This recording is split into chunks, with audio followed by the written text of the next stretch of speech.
Good afternoon friends. અગત્યતંત્ર lecture સિરીઝની અંદર નેક્સ્ટ ટોપિક છે વિષયુક્ત અન્ન. એટલે આપણને કહી દેખાવું પડે કે આ અન્ન જે છે, આ ભોજન જે છે એ વિષવાળું છે. તેના માટે આયુર્વેદની અંદર એક કોન્સેપ્ટ આપ્યો કે નૃપ ભક્તાદ બલિન્યસ્તમ સવિષમ ભક્ષ્યંતી. એટલે કે નૃપ એટલે કે રાજાનું જે છે ભુક્તાદ એટલે કે ભોજન માનો, બલિ એટલે કે થોડો અંશ જે હોય છે, ન્યસ્તમ નાખેલો, સવિષમ એટલે કે વિષયુક્ત, ભક્ષ્યંતી એટલે કે ખાય જો, એટલે કે જો રાજાના ભોજનમાંનો થોડો અંશ જે છે વિષયુક્ત હોય અને એની અંદર નાખેલો હોય, ઓકે, તત્રેવ તે વિનિશ્યંતી મક્ષિકા અવસાદયા. તો મક્ષિકા એટલે કે જે માખી છે અવસાદ પામી એટલે કે ગેનાઈ જાય અને એનો નાશ થાય છે, એ મરી જાય છે. ભૂત ભૂક તેન ચ અન્યના ભૂષમ ચટાય. તે જે ખાવાનું છે એને આપણે અગ્નિમાં નાખીએ તો શું થાય? ચટ અવાજ આવે, ચટ અવાજ આવે. તો એ સમજવું કે એની અંદર શું હશે? વિષ હશે. મયુરકંઠ પ્રતિમો એટલે કે જે મયુર છે, મોર છે, એની કંઠમાં શું છે? પ્રતિમો જાય તે ચાપી દૂસહ. બ્લુ રંગનો ધુમાડો જે છે ઉત્પન્ન થાય છે મયુરના કંઠમાં. બીજું કહે છે કે ભિન્નાર્ચી તીક્ષ્ણમ ધુમશ્ચ નચિરા ઉપસામ્યતી. તીક્ષ્ણ ધુમાડો, આગ ઝડપથી જે છે સમી જાય છે. કોઈ આગ હોય અને એની અંદર આ ભોજન નાખીએ તો એ સમી જાય, અગ્નિનો પણ નાશ કરી નાખશે. ચકોરસ્ય અક્ષી વૈરાગ્ય. ચકોર જે હોય એની આંખને શું થાય? વિકૃતિ થાય. ચકોરની આંખ બહુ સારી જબરી હોય. ચકોર જે છે રાત્રે પણ જોઈ શકે, પરંતુ જો એ વિષવાળું અન્ન લઈ લે તો એની આંખો વિકૃત બને. દૃષ્ટન વિષ સંસૃષ્ટમ મ્રિયંતે જીવજીવિકા. જીવજીવક શું થાય? મૃત્યુ પામે છે. કોકિલ સ્વર વૈકૃત્ય. કોયલના અવાજમાં વિકૃતિ આવે. ક્રોંચસ્તુ મદમૃચ્છતિ. ક્રોંચ હસવા લાગે. દુષ્યન મયુર ઉદ્વિગ્નમ એટલે કે મોર જે છે ઉદ્વિગ્ન થાય છે, પ્રસન્ન થાય છે. ક્રોશતઃ શુક્રસારિક, અને શુક્રસારિક જે છે ક્રોધિત પામે છે. હંસ સ્વેડતી, હંસ વધારે પડતું બોલવા લાગે છે, એનો અવાજ નીકળે છે. અને ભૃંગરાજસ્તુ કૂજતી, અને ભૃંગરાજ જે છે મૂંગું રહે છે. પૃષતો વિસૃજતી અશ્રુ, આંખમાંથી આંસુ આવે છે પુરુષને. અને વિષ્ટા મુંચતી મરકટ, વાંદરો જે છે પુરુષનું વિસર્જન કરી દે, મળનું વિસર્જન કરી દે છે. તો આયુર્વેદની અંદર લખ્યું છે કે સન્નુક રાષ્ટ્ર તથા કોરિયા સ્થાન મુખ્ય પક્ષી, આવા પક્ષીઓ, આવા પ્રાણીઓને આજુબાજુ રાખવા જોઈએ રાજાને, કે જેથી શું છે? રાજાની રક્ષા થાય સદા.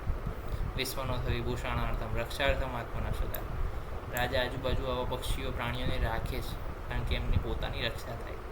તો આપણે આજે અભ્યાસ કર્યો કે વિષયુક્ત અન્ન વિશે, કે અગ્નિમાં નાખશું તો ચટ અવાજ આવશે, તીક્ષ્ણ ધૂમ હશે તો બંધ થઈ જશે, ચકોરની આંખ વિકૃત થશે, જીવક મૃત્યુ, કોયલનો સ્વર બગડશે, ક્રોંચ હસવા લાગશે, મોર પ્રસન્ન થશે, હંસ અધિક બોલશે, ભૃંગરાજ ચૂપ થઈ જશે, અને વાંદરો મળ વિસર્જન કરી દેશે. તો આટલા જે છે વિષયુક્ત અન્નના લક્ષણો છે.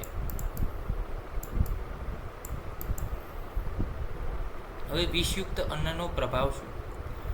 તો ખાવા માટે આપેલા જે અન્નમાં ઉપર તરફ ઉડતી બાષ્પ જે હોય, કોઈ આપેલું હોય એનો કે ચલો વિષયુક્ત હોય, અને ધારો કે દાળ ભાત ગરમ હોય અને એની અંદર ચલો વિષ છે, પોઈઝન છે, તો એની જે બાષ્પ છે દાળ ભાતની જે વરાળ છે, જો એને તમે સૂંઘી લો ને વિષવાળી, તો પણ જે છે હૃદયમાં પીડા થાય, ભ્રાંત નેત્રત્વ અને શિરોદુઃખ જોવા મળે છે. તત્ર નશ્ય અંજતે કુષ્ટમ લામજમ નરદમ મધુ. અને જે છે એની અંદર શું કરવાનું છે એના વિશે આપ્યું છે કે આવી કન્ડિશનની અંદર શું થાય? તો આ કન્ડિશન થાય કે હૃદપીડા, ભ્રાંત નેત્રત્વ અને શિરોદુઃખ. કરવાનું શું? તો કે નશ્ય અંજન કરવાનું, કુષ્ઠ, લામંજક અને નરદથી પ્રલેપ કરવાનો, હૃદય લેપ કરવાનો ચંદનથી. તો આ બધી કન્ડિશન જે છે કરી શકાય છે, ટ્રીટમેન્ટ કરી શકાય છે, કે જ્યારે શું થાય છે? એની બાષ્પ તમે સૂંઘી લો છો ત્યારે. હવે બીજી વાત કરીએ કે જો આપણા હાથમાં જે છે વિષયુક્ત અન્ન અડી જાય, આપણે દાખલા તરીકે સુગંધ નથી લીધી, ડાયરેક્ટ હાથમાં લઈ લીધા વિષ પોઈઝનવાળા દાળ ભાત, તો શું થશે? હાથથી અડવાથી પાણી પ્રાપ્તમ પાણી દાહમ, હાથ પગમાં શું થાય? દાહ થાય, નખ બધા શું થાય? ખરી જાય. તત્પત્રમ પલેપમ શ્યામા ઇન્દ્રગોપ સોમ ઉત્પલાની છે. તો એની અંદર શું કરવાનું? પ્રલેપ કરવાનો. શેનો? શ્યામા, ઇન્દ્રગોપ, સોમ અને ઉત્પલનો પ્રલેપ કરવાનો કીધો છે. હવે બીજી વાત કરી છે કે સચેત પ્રમાદાન મોહાદ્રા તદ અન્નમ ઉપસેવતા. હવે પહેલી વસ્તુ હતી સૂંઘવાની, કે સૂંઘી લીધું, એની અંદર આપણે ટ્રીટમેન્ટ આપી. બીજી વસ્તુ આવી કે આપણે એને ટચ કર્યો છે, અને હવે ત્રીજી વસ્તુ એવી આવી છે કે આપણે એને અંદર લઈ લીધું છે, સેવન કરી લીધું છે. જો આપણે એવા વિષયુક્ત અન્નનું સેવન કરીએ, હજુ ઉતારી નથી, ખાલી મોઢામાં જ છે, તો શું થશે? પ્રષ્ઠિલા વતતો જીવા સ્ટીલા, જીવા જે છે સ્ટીફ થઈ જશે, અને ભવતી રસવેદની, એટલે કે રસ જ્ઞાનનો શું થશે? અભાવ થશે. શું ટેસ્ટ છે આપણને ખબર પડશે નહીં. તુધ્યતે એટલે કે સોય જેવી પીડા થશે મુખમાં, દહ્યતે એટલે કે દાહ થશે, અને લાલાસ્ત્રાવ પણ થશે. તત્ર બાષ્પેરિતમ કર્મ, ત્યાં બાષ્પથી થતા કર્મ અને દંતિકાષ્ટમાં અપાતા ઉપચાર કર્મ. ઓકે, આ ઉપચાર જો બાષ્પથી જે ઉપચાર થતા હતા આ તો ખરા જ, નશ્ય અંજનવાળા, પ્રલેપવાળા, હૃદયલેપવાળા, પ્લસ દંતિકાષ્ટમ એ આગળ આવશે કે કોઈ દાંતણ હોય ને દાંતણમાં વિષવાળું આપણે દાંતણ કરી દઈએ તો એમાં જે ઉપચાર કરીએ છીએ એ જ ઉપચાર આની અંદર કરવાના છે કે જ્યારે સેવન થઈ જાય છે. કારણ કે આપણે શું કરવાનું છે? જનરલી મોઢું સાફ કરવાનું છે. ઓકે, ઓરલ કેવિટી, નાઝલ કેવિટી થોડી ઘણી, તો એ જે છે આપણે સાફ કરવાની છે. તો એના માટે જે છે બાષ્પવાળા કર્મ અને દંતકાષ્ટિકમના કાર્ય જે છે આપણે કરવાના છે. હવે વાત કરવી છે આમાશયમાં જો વિષ જતું રહે તો શું થાય? આમાશયમાં વિષ જતું રહે તો મૂર્છા થઈ જાય, છર્દી, અતિસાર, આધમાન, દાહ, વેપથું, ઇન્દ્રિયોમાં વૈકૃતિ આવે. આ બધી કન્ડિશનની અંદર જે છે તમારે વમન છે, પ્લસ જે છે મદન પર લલાબુ, તંડુલાબી, બિંબી, દધી, ઉદસ્વિત, આ બધું પ્રયોગ તમે કરી શકો છો. જો પક્વાશયમાં જતું રહે વિષ, દાહ, મૂર્છા, અતિસાર, તૃષ્ણા, ઇન્દ્રિય વૈકૃતો, આટોપ અને પાંડુતા, કારશ્ય, આ 3 વસ્તુ અલગ છે. આ યાદ રાખવાની ખાસ. આટોપ, પાંડુતા અને કારશ્ય. પેલાની અંદર શું હતું? આધમાન, દાહ અને વેપથ. 3 વસ્તુ અલગ છે, બીજી બધી સેમ છે.